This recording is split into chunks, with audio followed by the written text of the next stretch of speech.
Well, hey everyone, welcome back to the Pool Miners podcast, or if you're tuning into my YouTube channel, welcome to this video. And today I'm really honored to be joined by Paul Jarvis, who is actually someone I have been looking up to and just sort of following for a while. So Paul, thank you for agreeing to chat today. Thanks, Paul. Yeah, and I got in my notes here, as well as having the best name in the world. Paul is, you've been working for yourself for 20 plus years now, and I know that you are formerly like a freelancer, but you're now sort of doing this online course, selling digital products online. Now you've got the book coming out, which we're going to talk about today. So yeah, you've just been someone I've really enjoyed following, because I feel like I'm sort of following that same path, maybe a few years behind you. And so I'm sort of doing my own consulting now, but I've got my digital products. And so it's great to sort of see what you've done and just kind of model a lot of what I'm doing based off of your story. And we're going to talk a lot today about growth. And yeah, I just want to say a big thanks for the work that you've done so far, and what you've said on your podcast and what you've shared in your newsletter, just in terms of challenging this idea of growth, because it's very much helped to shape the direction of my business. So just first off, yeah, thank you so much for everything you've done so far. Awesome. Well, yeah, that's pretty cool to hear. Thank you. Yeah. So I guess, let's, to give a bit of context to this call. So Paul is working on, is it your first book? My fifth. It's my first traditionally published book, though. Yes. Yeah. So Company of One, which is coming out January 15th in 2019.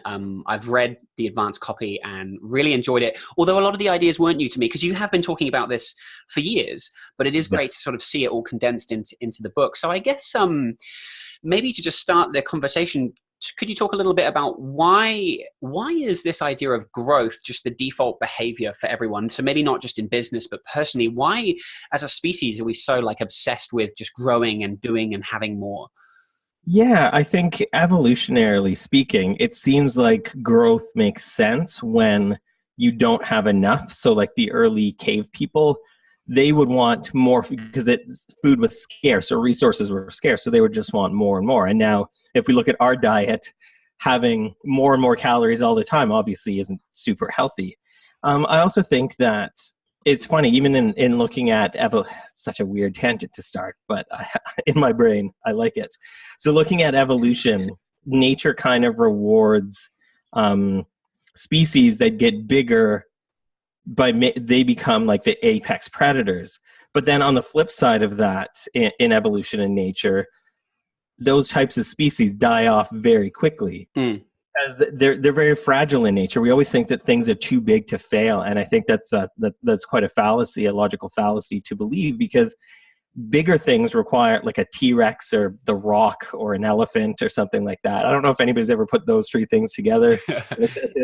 But like they require a lot of resources to sustain themselves. Whereas nature rewards smaller species with longevity and durability. If we look at like cockroaches or rats, like it would be really hard, like outside of some catastrophe that wiped out all life on the planet, cockroaches and rats will continue to survive and thrive, regardless of the minor blips and changes in the world, even going from like pre-agriculture to agriculture to urbanization. Like there's certain species, all of them very little, that have survived, whereas like megafauna has pretty much entirely died out. Like there's still some elephants, not very many, some bears, not very many, some whales, not very many. So even if we look at it from like an evolutionary or a nature standpoint, I think that we see those two tracks of bigger can get to the top, but it cannot stay at the top. Right. Yeah. So it's almost like you become a victim of your own success, really. Yeah, and I mean, Pat Riley, an NBA coach, kind of talked about that too, how the players who have won the most like things in, I'm not very good at sports, so but the players that win the final thing at the end of the year in the playoffs or sports tend to have this, and he calls it this disease of more, where they become worse players, not because their skill diminishes by some magic reason, but because after they've succeeded and they've seen this, they go after more accolades, they get more sponsorships. Their focus is then taken from what made them successful in the first place and puts their focus split. So they have to pay attention to more things and different things, and then they become worse players because of it. Yeah. It reminds me a lot about, I don't know if you've read Ego is the Enemy by Ryan Holiday. Yeah, I remember in the book, he talks a bit about when you've achieved like a level of success, you've got to really control and rein in your ego, because you often think, right, what's next? But really, actually, once you've had that initial success, maybe you get overconfident, your ego takes over, and that's what can be our downfall. Yeah, even big companies become big mostly because they're innovative or cutting edge or do really interesting things. And then as they get bigger, it becomes harder to do those things, harder to innovate, harder to keep up, harder to pivot really quickly. So yeah, like you said, that their downfall becomes the fact that they've grown because of their success, and then they can't do the things that made them successful in the first place. Mm, mm. And I think back to my own story as well. Like, I remember when I was sort of at university, I always kind of knew I wanted to work for myself, and I was thinking, I want to have like a company and employees. I want to make a product and sell it to lots of people. And starting my first full-time job, I was still trying to find ideas and work out what to do. And then I was just sort of getting into looking online, getting into this world of like becoming an independent worker, like the freelance consulting gig economy, if you like, and info products. I kind of realized like there's other ways of running businesses. You don't just have to have like a company. And I really liked like what you've talked about a lot is how I think in the book you talk about how profit can support your lifestyle and really balance those two things. And so it's I actually feel happier now that I'm sort of putting growth to the back of my mind than years ago. I was like, oh, I feel like I'm not where I want to be. I feel like I haven't got the company and stuff, but actually I'm succeeding. I'm doing really well just on my own. And we will talk about, using outsourcing and contractors and things later. And I do use a few people, but primarily I'm working on my own. And by sort of defining what that enough is, which again, I know you've talked about, and just sort of focusing on that, I just feel a lot happier as a result, not constantly pursuing growth. Yeah, I think there's a few things there. I think ego is what leads us to start working for ourselves in the first place, because we think we can do better than what exists in the market. So that's a good thing, because it makes sense for people to work for themselves in a lot of cases. But then ego is then the downfall, because we think that we need to keep up with the business Joneses or the digital Joneses or the people that publish their income reports online. And I think that what you said really makes sense, because I think that it's easy, and gross numbers are just such a vanity metric. Like if somebody posts that, oh, my business made $1 million in revenue, I'm like, awesome, that's good for you. It's hard to make money in business. But how much did it cost you to make $1 million in business? Because if it cost you $900,000 to make $1 million, you didn't make $1 million. You made $100,000. Yeah. Like, let's be honest here. So I think in paying attention to, especially if we work for ourselves, in paying attention to both the bottom number and the top number makes a lot of sense. Like I know that it takes a lot more work and a lot more effort to make more money. But if I can decrease what I'm spending money on, then I can essentially make more money by making the same amount of gross. And that to me is a lot more interesting and a lot better and a lot less responsibility. Yeah. Yeah, and so actually a routine that I have on a monthly basis is I look at where did all my money come from this month, from consulting, from products, sponsorships, that type of thing. How much did I spend? So then, yeah, you're working out the bottom line. What's my profit for the month? And then more importantly to me, I actually have some slots at the bottom of my spreadsheets where I actually put in how many hours did I work last month? And I actually use a few different ways of tracking my time, like my calendar and some different apps and things. And I basically like to work out for that profit, because you're right, the top number doesn't matter really, but for that profit, how much did I have to work? So it's not just about the money you're putting in, but the time is almost more important. And that's something I've really tried to track over time, is actually just how much work I've had to put in to generate that profit. Yeah, I agree. Like if you're making twice as much but working twice as many hours, are you really... Like there's only a certain limit. And I mean, early on in my career, I just thought, well, if I'm not working, I'm not making money. So why don't I just keep working? Yeah. And that seems like logically, it seems like it can have legs, but I don't think it does. So science shows that getting a good night's sleep is good. There's a Pew study done that shows that people really can't be very productive after about hour 55 in a week. And even that, I think, is probably pushing it quite a bit. And I also think that, yeah, like you, I would rather figure out how much I need to make and then optimize for that in terms of how can I make that money and work the least amount of hours versus how can I just push myself 16-hour days over and over again to make that? Like, that doesn't seem successful. That doesn't seem like a success to me. Yes, actually, something years ago, actually, let me start that differently. I think there's this very much this like hustle attitude now, and people like Gary Vaynerchuk online are big advocates of like, you got to hustle, you got to work really hard, blah, blah, blah. And I think like a lot of people, because Gary is just great at marketing, really buy into that. And definitely me a few years ago, I was listening to Gary V going, yeah, you got to really work hard. And I definitely think there's a time and place for that. When I was building my business on the side, I'd have to get up early, work before going to my job, and same when I came home. So I feel like there's a time and a place for like hustling, but then you sort of have to balance that with taking it too far and not constantly overworking. So maybe you can speak to that in some way, like, because I feel like there is this obsession with the hustle right now.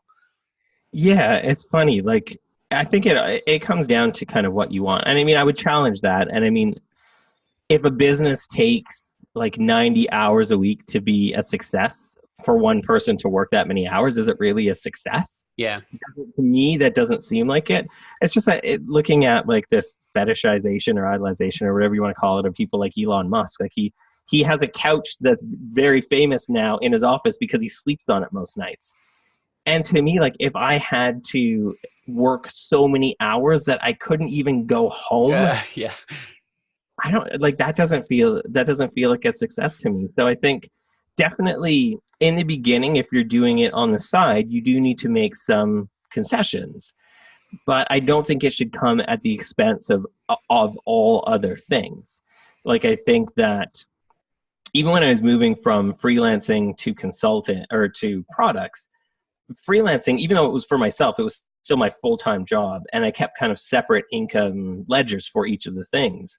And so when I was moving into products, the first thing I did was I started working on those like evenings and weekends, but only to a point, because I wanted to, just like you, I wanted to see if I could make as much money making products as I did doing client work, working less hours. Because if it took me more hours to make the same amount of money, it wouldn't, why would I do it? Yeah. But still, like, I still made time to have like a bit of a life. Like, I mean, I did scale, like I didn't have a TV for 10 years. I didn't watch cable or Netflix or any streaming wasn't even that big of a deal back then. But like, I made a concession with my life. Like, I don't need this thing because I want this thing a little bit more. It doesn't mean that I'm not going to eat or be healthy or do other things. At the time, it was mostly just surfing and yoga. And so I would still make time to do the things that I wanted to do, but I could take some things out that I didn't truly need. That, like, I like watching TV, but like, I don't need TV if there's other things. Yeah. So yeah, I think that it's a dangerous line. I mean, it's easy for Gary to say that like it's good to hustle. Like, he has like, I don't know how many hundreds of people working for him who all probably hustle really hard for him. So if you're working for yourself, you probably can't do as much as somebody with a 600-person company. Like, you can't really compare to that, because there's a lot going on behind the scenes to make that as good as it is and to put out as much content as he does. Yeah.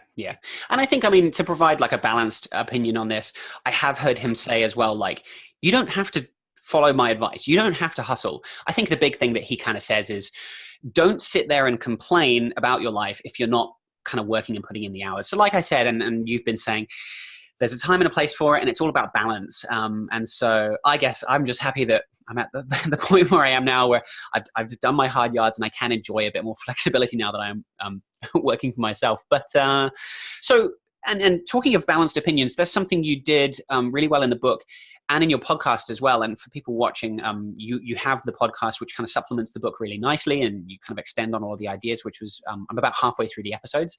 And I love that, just nice and bite-sized. They're good, great length. And where was I going with this? Yeah, so you provide a really balanced opinion. And so I guess a question is, for people, some people and companies, growth is good and can be required. I forget the name of the person you interviewed, but you talked about when it's appropriate to take on outside investment and pursue growth, and when it's not. So can you speak to that in terms of when is growth? Yeah. So when is growth good? When can we justify like taking on investment? How do you know if growth is right for you, or whether you should be kind of happy with where you're at now? Yeah, so I think there's a few things to consider. The first is enough, and I'll get to that second. The next thing is I think every business is a lifestyle business. I think the term lifestyle business gets a bit of a bum rap because people think, oh, well, that's sitting on the beach, working 1 hour a week, like sipping a Mai Tai with my laptop, trying not to get sand in it. And I think that obviously that could be one aspect of it. I don't even Tim Ferriss's 4-hour work week. The point of that book was to not work 4 hours a week. Like, that's just ridiculous. So I think work is required for a business. There's no way around that. We can become more efficient with our time for sure. But every business, I think, is a lifestyle business in so much as you basically have a life based on the choices you make and the type of work you do. So I think a corporate worker has a very definitive lifestyle business because they have to be at the office 9 to 5, typically. They have to be there Monday to Friday. They have to follow certain rules and guidelines and procedures and file TPS reports or whatever it is that they do. Like, they have to do something very specific, and they have a very specific lifestyle based on that job. If you take investment, you have a very specific life where if you have the type of investors that say, like, you have to work 80 hours, like you have to sleep on a couch in your office, startup guy, like these are the things you have to do, then you have a very specific lifestyle. And then you're beholden to both your investors and your customers. And hopefully those two views line up. I think with Spencer, he was the CEO of Podia, who I talked to on the podcast, what you're referencing. I think he was smart because he found investors that had a long-term view, where in the whole venture capital world is just such a weird thing, and people were bored with money and interest rates were too low, so they took their money out of stocks and the markets and started investing into companies. It was around the time tech started, so that is kind of like a weird thing. But so Spencer was smart in that he found investors who were, one, willing to play the long game with him, because he wants to have a company that exists for a while. He doesn't want to grow a company and sell it off or leave or like churn and burn all the customers. And two, he looked for an investment team where they would give insight and advice from people who have kind of been there. So he has board meetings that he actually enjoys going to, which is a novel idea for some people, but like he gets actually good input from them. And for what he wanted to build, it made sense to grow. And this comes back to the first point that I made in this question, is enough, and that's to consider what enough is in your business. So for myself, for the type of products that I make, like online courses, I don't need an investor for that. I can make something like that in the time that I have, and it doesn't require very, very much spending. Even for the software products I have, they require typically myself and one or two other people to spend a month or two building them. And then they require less than 3 people to support every day. So we don't need, I've turned down investment for software that I run because I don't need it. Like, somebody offered us money and I talked to the co-founder. I'm like, what do we do with this? And he's like, shrug emoji. I don't know. So I think if we consider, one, the type of business we want, because every business gives us a specific lifestyle. So if we look at it kind of in reverse, if we look at, this is a lifestyle I want, so what kind of business would, one, be profitable and sustainable, but two, give me that lifestyle? Because for me, if I had a bunch of employees, I would have more responsibility. Responsibility stresses me out, so I don't want responsibility. I'm also not very good at managing people, so I don't want to have employees. I work with a small team just like you, but I wouldn't want to build it bigger. I also like the work I do. I also like designing and writing, which is primarily the tasks that I have. So if I grew a big company, I would be promoted out of the job I like and be managing people doing the job I wish I had. Yeah. That doesn't seem productive to me. And so if we think about that, it makes sense to kind of flip it around and look at the lifestyle we want and build a business around that. And then if we look at enough, like, I know how much I need to be comfortable to pay my mortgage, to cover the food that I want to eat, to put money into savings, and to not stress about money. Like, the reason I like money and the reason why I like to make the amount that I make is because I know at a certain point, I don't worry about money. So if I make that much money, I take that out of consideration. So I'm not sitting there trying to worrying about money, or sit there trying to make a product and market it and sell it, and as well as worry about money. I'm not good at worrying about two things at the same time. I'm only good at worrying about one thing at the same time. So if I know how much enough is for me and how much enough is for my business, which is different for every single person in every single business, then I can work towards that if I don't have it yet, which is fine because everybody starts at zero in the business and needs to work towards enough. But then if I reach it, I can then optimize for enough instead of just continuing to grow and grow and grow and end up with a business that I don't actually want to run. Yeah. This is one of the things that you've said before that has had the biggest impact on me. And before I talk about that, I just want to highlight, pick up on one other thing you said as well, about thinking about your lifestyle first and then planning the business around that. And I think so many people it's the opposite, whether it's a business or the job. They think their entire life revolves around this job or the business that they're working on. We just prioritize that first. And one of the first guests I ever had on my podcast, the guy, Johnny O'Donnell, he's here in New Zealand as well. He described how at the start of his year, he works out, where do I want to go traveling? How much do I want to work? What do I want to do with my time this year?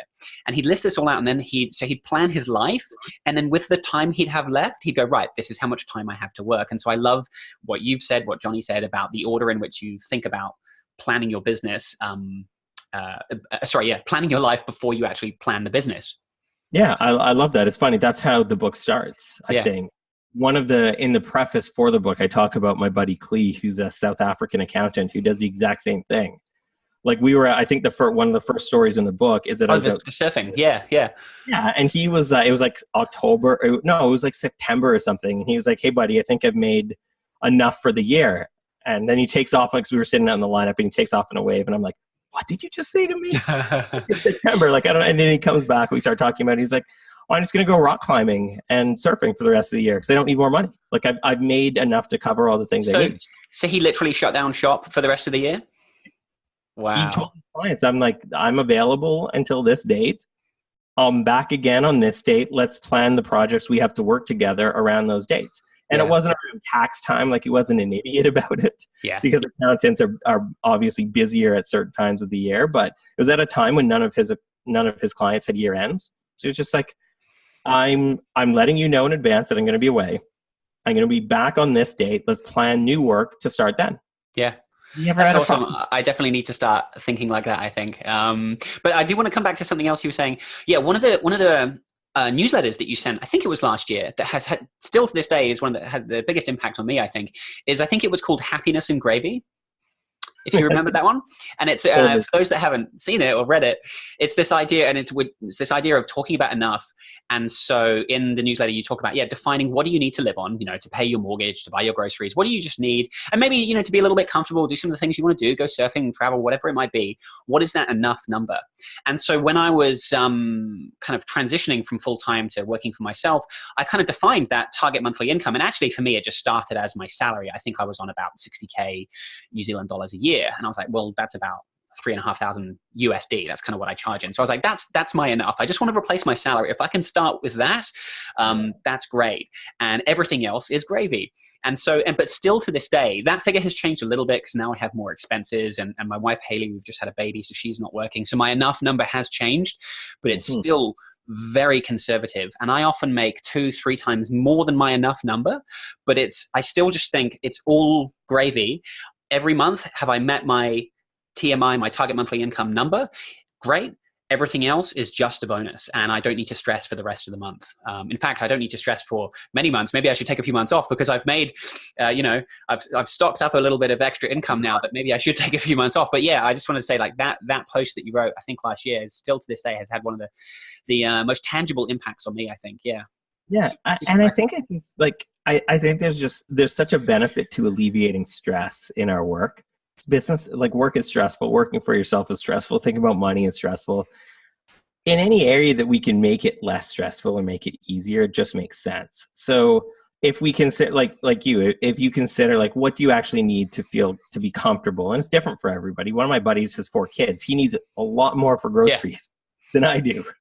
So if we consider kind of what we need, then we have an upper bounds of goals and targets that we have get kind of lumped in with, like, oh, you're not setting your vision or your dreams big enough. And I don't think that that's the case. I think that the less we feel like we're failing at something, the better it is we're going to feel. So if we know that we need to hit a certain number to feel good about our finances every month, If that number is really high, we're going to feel bad for a lot of the month till we reach that point. Or we're going to feel bad if we don't hit it. And maybe that number isn't even what we need. Maybe we need less than that. So I think if we set a number that's more realistic and we live like a nice, comfortable life, then we don't have to hit that. We don't have to hit such a huge target. And if we do hit that target, great. And we can put it into savings for college or something like that. Yeah. Or you just like put it into whatever. So I think that it just like the more that we can take stress off our plates, especially around money, the easier it is to just be able to do our work. Yeah. Yeah. So to go a little bit more practical, in the book, you talk a lot about in your business, in order to run like an effective business and to have that lifestyle, two of the most important things are knowing when to outsource and when to use like automation within your business, which are definitely two things that I rely on a lot. I don't want to do my own accounting. I'm not a developer. So I do rely on certain people to support me on a contract basis. And same with the automation. I mean, I love geeking out on tools like Zapier and seeing how can I make Zapier do things for me. So could you comment on like maybe some examples from your business on types of things you automate or outsource and how people can go about thinking about those two things? Yeah, I mean, I kind of like to think about what I like doing and what I would want to actually learn how to do. And I think there's definitely some things in any business that we should know or at least have some understanding. So I think knowing money in and money out for any business, I don't care if you hate money or math, you need to know these things because it's your business. I think you need to know how to position and market the thing that you do, the service or the products that you have. You could outsource that to somebody, but you still need to know the value of it as it relates to the type of person that wants to buy it. And so I always like to think about like, okay, what skill that I don't have should I learn that could benefit the hopper of skills that I've got? And what skill do I just not care about? Like, I'm not going to go get a law degree and write contracts for myself. Yeah. I'm not going to try to review a contract that I have from somebody. I would rather pay my lawyer $100 to review the contract and be done with it. Same with accounting. I know how to make money. I know how to keep track of my money. I don't know exactly how much the government should get or how to move things. Because it's funny, like if you don't work for yourself, you think, oh, if I make this much in my business, I owe the government this much. But there's so many different things in at least in Canadian accounting. There's so many different things that like if you say your money was made, if you say it's like a dividend versus a salary, you have different things. And it's all still perfectly legal. It's still 100% above board. But just the way that you organize things means you can end up saving a lot of money at the end of the year. So things like taxes, legal stuff, even editing. I'm good at writing, but I'm not good at writing like technically perfect. Yeah. I suck at proofreading. I suck at editing. I've tried to do these things. I failed at them miserably. I outsource those things because that makes sense, because it's not a skill that I've been able to foster in myself. And I don't even think, as a writer, I don't think it's my job to be able to write. And writers would argue about this, some of them at least. But I don't think it's my job to write technically perfect. I think it's my job as a writer. If I could just pick on that, sorry to interrupt you. So because you've talked about knowing when to outsource, like you're not going to get a law degree just so you can write a contract. When I'm hearing you talk, I'm like, well, so why didn't you just try and, you're already a great writer, why didn't you just try and learn a few tips to do your own editing? What was the, I guess reason for deciding, actually, there's no point me even learning how to proofread, not learn how to proofread, but you see what I'm getting at, like getting it to the next level versus why did you just decide, let me just get an expert to do this? Totally. So when I did try and I failed, and the other thing is I also don't like doing that work. And I mean, in the beginning, when I wasn't making a ton of money, I got my wife to do it because she's amazing at catching every little nit in the English language and writing. And then as I started to make money, I paid somebody to do it. And so I tried to do those things and I wasn't very good at it. And plus I didn't really like doing it. But yeah, it's just, for me, it's like, I know kind of how I like to spend my day. I like to spend my day writing and designing. I don't want to spend my day proofreading. My business makes enough money that I can hire a proofreader and an editor and that sort of thing. And I just feel like it's a totally different skill set. I mean, for some people it's probably not. And I hate you because I'm jealous if that's you. No, it's not. It's really not. Well, In fact, like, I need a proofreader because I'm always sending stuff out with mistakes, and people email me like, "Hey, you've got a mistake here." I get like the reason why I started getting somebody to proofread my work is because I wanted to cut down on the emails I was getting from people. Like if I have one mistake in an email, I'm going to get 400 emails. I'm going to have 400 people telling me where the mistake is, and I can't go back and edit that newsletter and resend it out again. So I'm not even sure the point of that, but like it cuts down on on my inbox if I have my writing be almost as perfect as sometimes things slip through, but not very much because my editors and copy editors are really good. And then as far as automation goes, I like to figure out the things that can scale without growth. So it takes me as much time to write an article and send it to you as it takes for me to write an article and send it to my entire mailing list. And then if my entire mailing list reads those articles every week and then buys stuff from me once in a while, then I basically scaled without having to, like I can reach, my mailing list is 30,000 people, so I can reach 30,000 people every week without having to have like a team on my end to deal with managing 30,000 people. It just requires me to write articles once, set them up. Like I like tasks that I can do once and reap the rewards from over and over again. So like automation, I think is a really good thing. Being able to figure out where I can pre-answer questions for support. So I can, whether it's making videos or making like a knowledge-based article, anywhere where I can think, I'm going to get asked this question over and over again, or sometimes I am being asked this question over and over again. How can I make it so I don't have to answer that question over and over again? I actually think books are a great example of that. Pretty much every book that I've written has come from me getting emails on the same subject over and over again, asking questions, and I get sick of emailing the Enough same. already, And I'm like, if I write this as a book, then people, like everybody that has that question can get the answer without having to take up a little bit of my time. So I'd rather spend my time on things that don't scale, like building relationships with people, talking to people on my mailing list. The third thing I would say is onboarding, which I kind of touched on, is kind of related to support. But for everything that somebody buys from me, like if somebody buys a course from me and they have 10 questions and it's the same 10 questions and 10,000 people buy the course from me with the same 10 questions, then it'd be horribly inefficient with my time. And I would have to charge a lot more for those courses if I had to spend all of that time making the thing and then all of that time supporting the thing. So I would rather figure out, like, and that's why all of my courses, for example, have welcome videos. And the welcome videos are 100% based on, these are the things that people have asked me about this course before. Watch this video. If you still have questions, ask me. Hit reply to any email. I'm pretty easy to get a hold of. But you'll probably have these questions, and I'm going to give you the answer immediately, so you don't have to wait for a reply from me. And that saves me so much time. Yeah, that was actually something I took away because I took your Grow Your Audience course when, I think you're discontinuing it now, aren't you? But I purchased it earlier this year, went through it, and it was great. And yeah, I kind of went through some of the emails for my own products and literally said, right, these are the questions you have. And this is what I suggest you start with. Because some of my products, there's a few bits, there's ebooks and videos and things. I say, read the book or listen to the audiobook, watch the videos as you go. And I kind of suggested, this is how I think you should do it. Because otherwise, I'm getting lots of emails and things. But I love the examples you gave. And actually, it's funny, one of the reasons I started my podcast was I was thinking, just thinking about the example of if someone asks you a question, you write a blog post or a newsletter. And the reason I started my podcast was because I've put in this effort of producing content for my blog. But even as a consumer, I don't read a lot of blogs, but I will happily in the car put on a 10-minute podcast. And so I thought, well, I've written this post. It takes almost no extra effort, maybe 20 minutes. I've the system's really organized now to just open GarageBand, flick on the microphone, and I literally just read my post for those people that prefer the audio. And so this is something I refer to as like multiplying outcomes. Like I've done the work. For an extra 20 minutes, I can have a podcast ready, and those people that don't want to read can listen. And so, I love the examples of like somebody's emailed you, don't just share the response with them. You've done the work. It's a sunk cost now. Put it up for your newsletter for everyone to enjoy.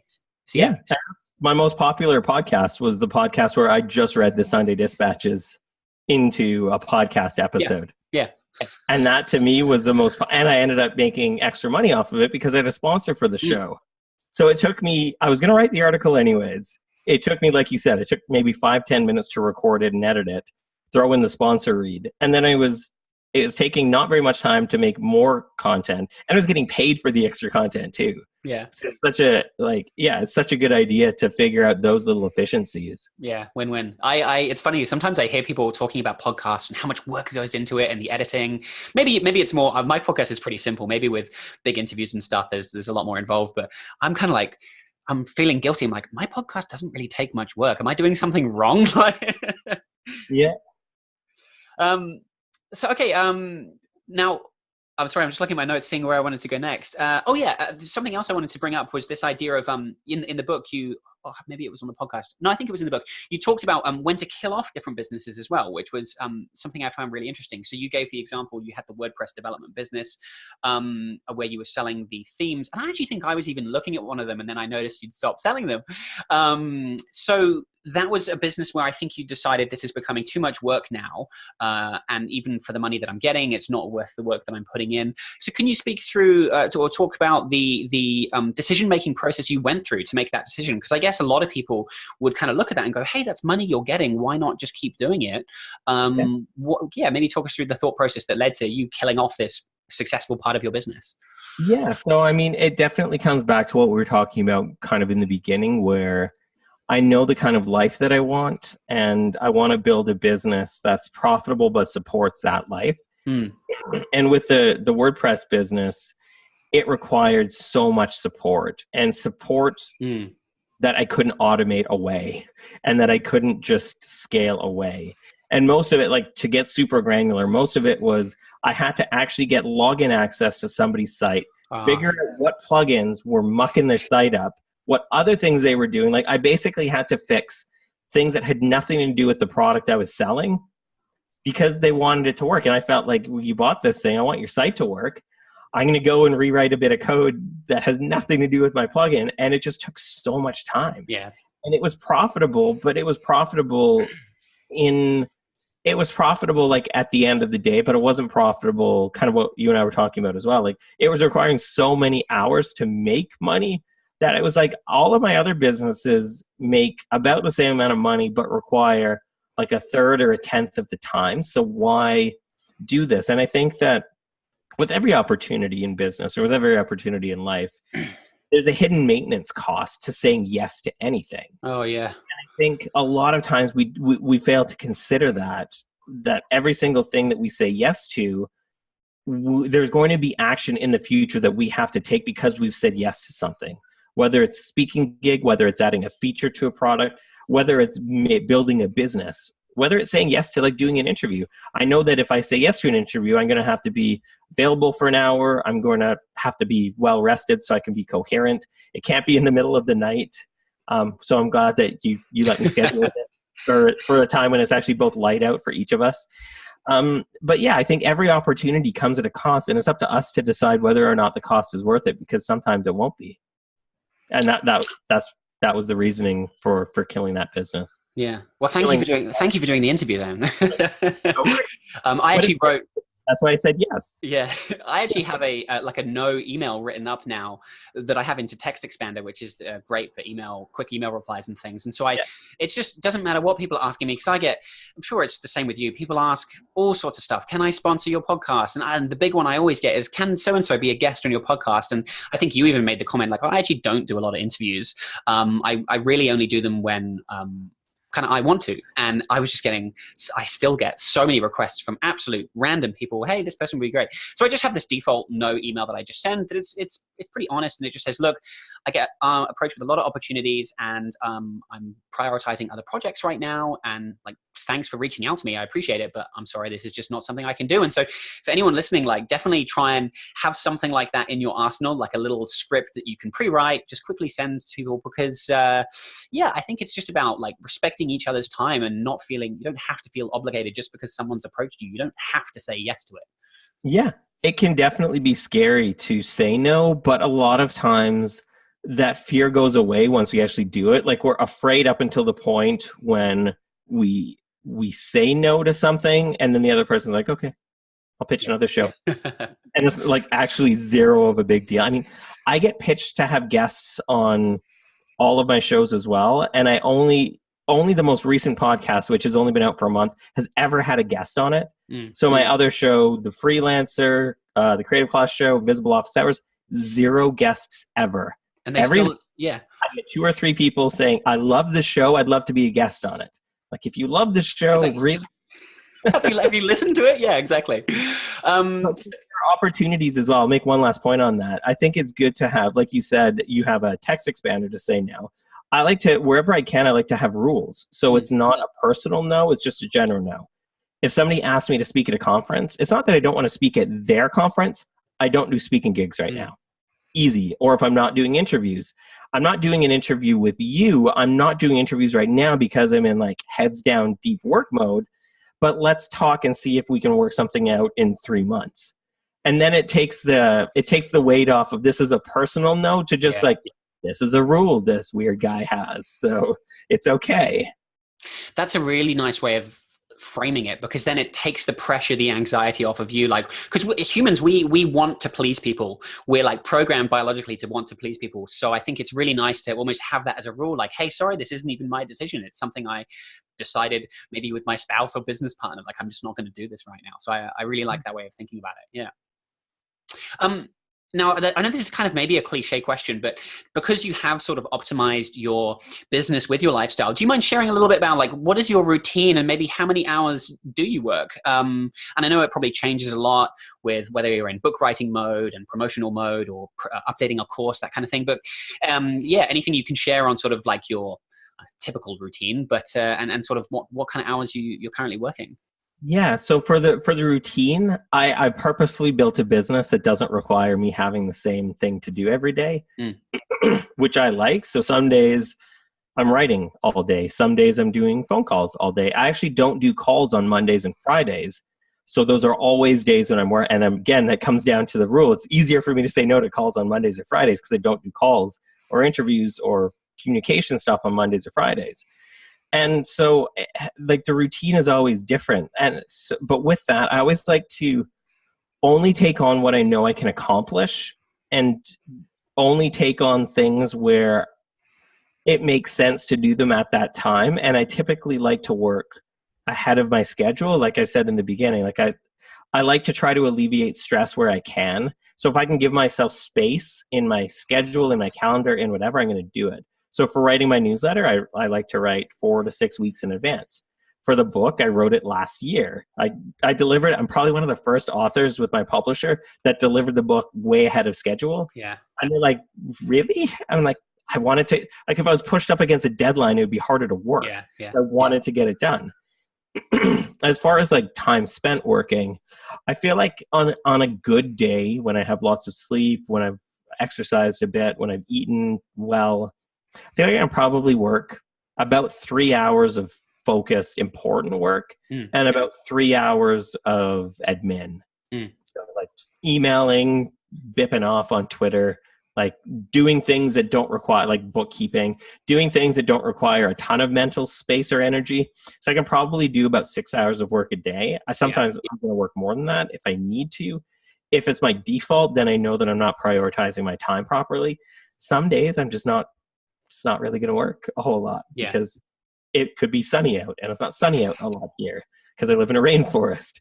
So if the weather's good, I'm probably less likely to be working. And then maybe I'll work, like right now we're in the winter months in this hemisphere. So it's dark at 4 o'clock. So if it's a nice day out and it's the middle of the day, I'm going to go do something because I can work after 4 when it's dark out and there's nothing else to do outside. So I try to kind of do that where probably about 3 hours a day actual work, 3 hours a day of working on my business instead of just in it. And then, the rest of the day, whatever. And sometimes it's split up. Sometimes I usually get up at 6-ish I haven't had an alarm for about 20 years. I just wake up early. So I'll go make a coffee and get to work right away. And then if I can get my work done quickly, then I can be done. Yeah. I'd say that's pretty typical for me as well. Probably about half my time is spent in the business, like doing the consulting. It's largely on calls, helping people.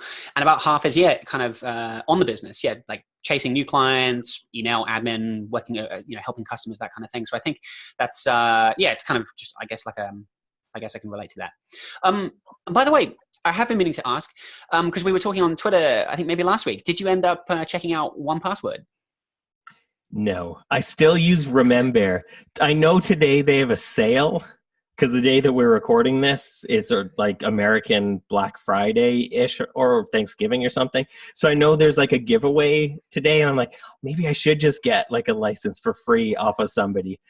I want to check it out. I actually instead bought these, which if somebody's listening to this on audio, they're YubiKeys. So they're two-factor authentication on a physical USB key. So I'm going to try these first because seems like amazing security because somebody in another country couldn't even like SIM jack my phone and log in. If they need this specific key, they would actually have to rob me and know enough about all my devices to log into things. So yeah, I haven't tried 1Password yet. I use Remember, but now I'm going to try these YubiKeys. I bought one as a backup too because I'm like, shit, if this is on my keychain and I lose my keys, then I'll out of everything. So I have a backup too. Just to give some context to this, Paul had tweeted about a Reply All podcast that I'd listened to as well. It was a great episode about these hackers that kind of take people's social accounts by, what do they call it, SIM swapping, and basically exploiting the weaknesses in different cell carriers, and they're being able to port their number to a different SIM card, and then they can kind of reset their social accounts and basically hijack them. And so you were talking about two-factor authentication, but yeah, 1Password is an app I've been using for a while, and I really like the built-in two-factor authentication because you don't need to wait for the code, the text. It will just generate a code every 30 seconds, and I do find most services now support those Authenticator apps, so it is getting a lot easier. But I've never tried the physical keys. So how does that work if you want to add like a 2FA code? You have to put that into your computer and somehow add it to the little chip. So I haven't set them up yet. I just got them yesterday, so I haven't actually set them up yet. But I think that you program them on your machine with a pin and something else, and then you set it like when you take a screenshot of the QR code for the two-factor authentication in like Google's Authenticator app. It kind of works the same way. So all you do is press the little gold thing to log in, and it logs in. These also have that, I think it's called NFC, the no power thing that I can put it up to the back of my iPhone and use that to log into things on my iPhone as well. So I was like, might as well try that. I think they were like $30. They weren't really expensive either. That's cool. Yeah, I haven't figured them out yet, though. I only just got them. Great. Well, no, Paul, I just want to say, thanks for being generous with your time and sharing some thoughts today. Congratulations again on the book, and thanks again for all the work you've been doing and ideas you've been sharing for the last few years. Like I said, it really has had a big impact on me. And something I didn't say at the start is there are other people online talking about and challenging growth. So the guys at Basecamp, David and Jason, who obviously have their new book, definitely, I agree with everything they've been saying. But yeah, I've just found myself, you're a lot more relatable being like an independent worker. So no, just thanks again for everything you've shared. And maybe if you want to tell us a little bit more about the book coming out next year, I know you have a good pre-order offer that comes with it, and I have pre-ordered on Amazon, but I think I need to send you my receipt. But yeah, maybe tell us about the pre-order offer that you've got in place for the book.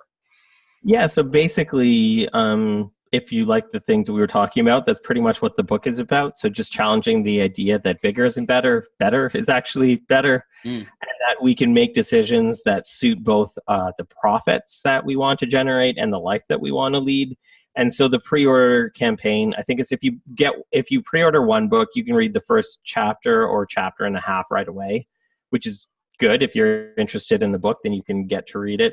There's also, if you order 5 books, there's a few more things you get. If you order 25 books, there's a few more things that you can get, which includes the call with me. The book is going to have a companion course as well. So I think if you order 5 books, you get 50%. I should know this, but I don't. You either get 50% off or 100% off. And then if you order 25 books, you definitely get 100% off the course and community. So of1.co has the details. I obviously do not remember what the details are for it. But yeah, I just want, if people seem like, if it seems like a topic that's interesting to you, then if you pre-order the book, because how it helps me is Amazon and all of the charts count any pre-order sale as a sale on day one. So if I get 10,000 sales or whatever it is over the 3 months before the book launches, it counts as 10,000 sales on day one. So it's in my best interest as an author to try to get as many pre-sales. And that's why there's incentive to pre-sale. Seems like you a book you want, then pre-order it now and you get all those bonuses. But also, if you pre-order it on Amazon, you get it at whatever the lowest price is on Amazon, and Amazon is just such a tricky beast. My publisher doesn't even set the price on Amazon completely. They set what the list price should be. Amazon's algorithm picks the price the book is when you buy it. What? It changes based on how much is sold. So right now on the American Amazon, I think my book is 34% off because a lot of people in the States are pre-ordering it. So the price goes down. But on Amazon, if you pre-order a book, your credit card isn't charged till the day it comes out, and it's charged at whatever the lowest price was during the entire pre-launch session. So if you pre-order it for $32, it goes down to $17. Yeah. Like a month later, you don't even need to know. Amazon charges your credit card $17. Like, wow. It's just ridiculous, the beast that Amazon is in terms of the way. And like my publisher doesn't even get to set that. It's so weird. Like, it's That's just nuts. Amazon. Yeah. That's nuts. Well, yeah, definitely. Okay, so head to Amazon and pre-order the book, and yeah, best of luck. I'm sure it's going to be a success. And anyone that's interested in the book, definitely check it out. I feel like this is kind of the way the world is slowly shifting. It's the rise of the gig economy and the independent worker. And I think the book is a great resource for anyone who's considering working for themselves, whether you want to freelance or consult or coach, whatever you want to do. Because I think, it'll get you off on the right path. It'll really help you to evaluate what does success mean for me? What do I want? So definitely pick it up, especially if it is only going to be $17. But thanks again, Paul. It's been great chatting, and yeah, good luck with the launch. Cool. Thanks, Paul.